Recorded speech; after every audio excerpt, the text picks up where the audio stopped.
413 WNBC. This is McCartney and Michael Jackson, who had bones shoved in his nose to make him look like a white man.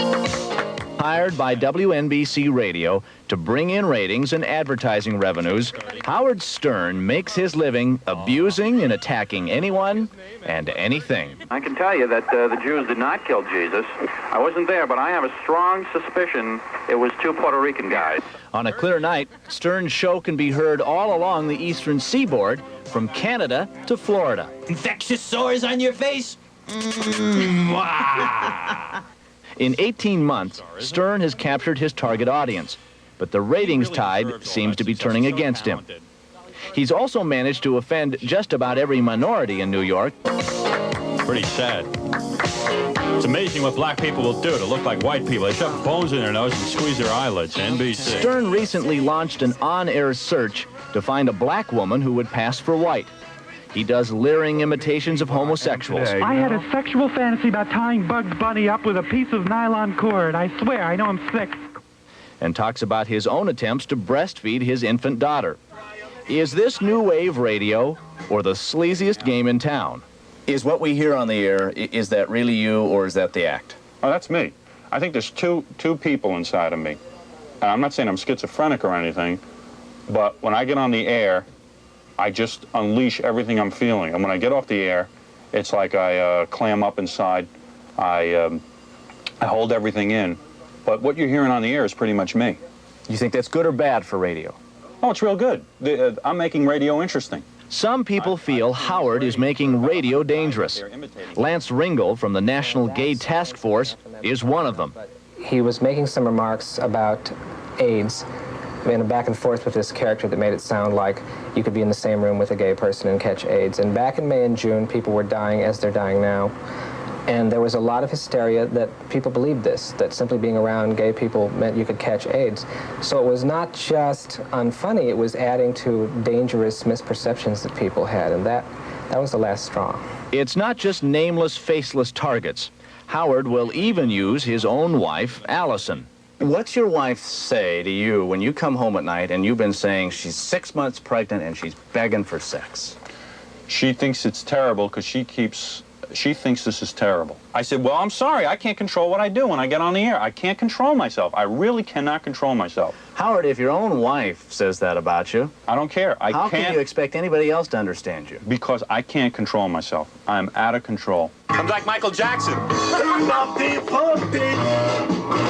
I went on the air and I said, if there was ever a dream I had, my biggest dream was that they would elect me king of the world, and I would solve the crime problem by taking a gun, sticking up to criminals' ears, and blowing their damn brains out. What you would do as soon as a guy was convicted for burglary or rape, he would come into my room, and I would take my gun, and I would shoot him in the ear and watch his brains splatter all over the place. Howard, do you ever shock yourself with things you say?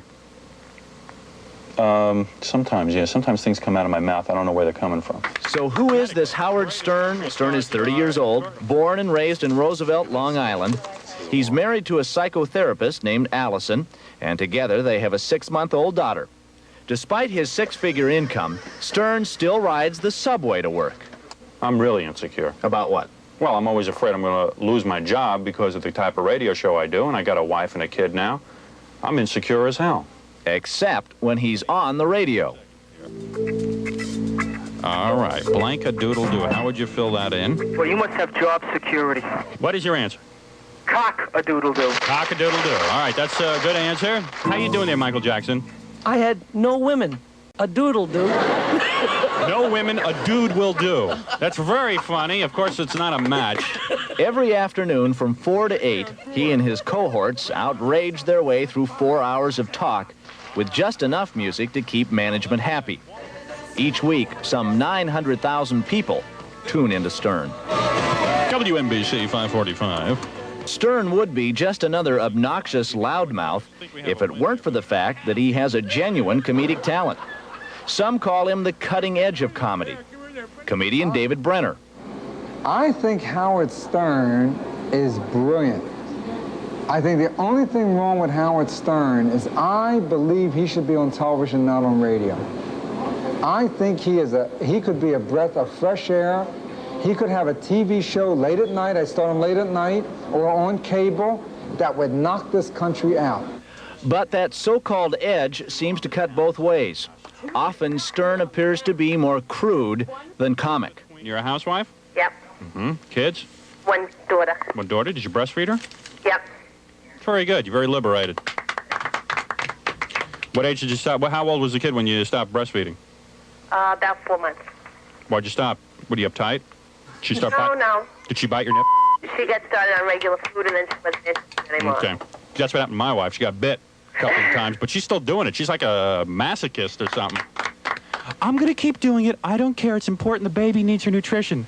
Yeah, but I need you to have two of those things, man, for me to like you cosmetically. I want the baby bite them off. Why is it, though, that you feel that you need to use everything? Got to, because it makes the show interesting. I'm into making a show that's really interesting.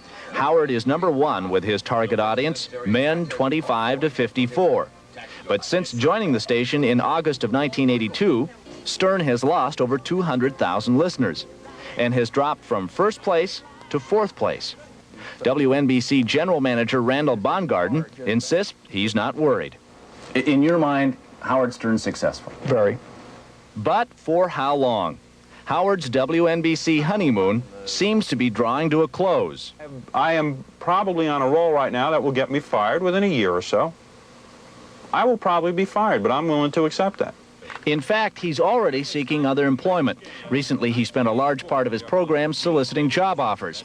Ironically, it was a hard-hitting, decidedly unfriendly piece on CBS's 60 Minutes that set Howard off. WNBC management prevented Howard from defending himself in that piece. Why? Because they're afraid. I'm not afraid of anybody. It was a decision made by NBC radio management. Which would be you? Certainly. Okay, why? That's really not something I can talk about. No, I'm not Jewish. All right, what are you? Protestant. Good. We're going to let you play because the Jews have been getting everything in this country, and now we're going to let the Protestants have their chance. Okay. You see, if you make fun of ethnic groups, as long as you make fun of everybody and you have a good time with it, and they know you're not really, you can tell a racist from a guy who's having fun. But you know what? There are racists who listen to you. They're out there, they're saying, go get him, Howard. Well, go get him, Howard. Stupid people. That's who you're playing to, Well, Howard. who cares? Those are the people that you're fostering. That's fine. I mean, whoever wants to listen can listen and interpret it their own way. I just got to do my own thing. Then you have to talk about responsibility. I have no responsibility. The only responsibility I have is to make people happy, have fun on the radio, and make them listen and laugh. That's my responsibility. Because of certain indiscreet remarks by Don Imus and Howard Stern, WNBC Radio apologizes to the following: the National Organization for Women, the New York chapter of Hadassah, Governor Cuomo, the New York... While WNBC management playfully apologizes for Stern in their advertising, they continue to air his program despite his own admission. The truth of the matter is that I have no regrets about anything I say on the air.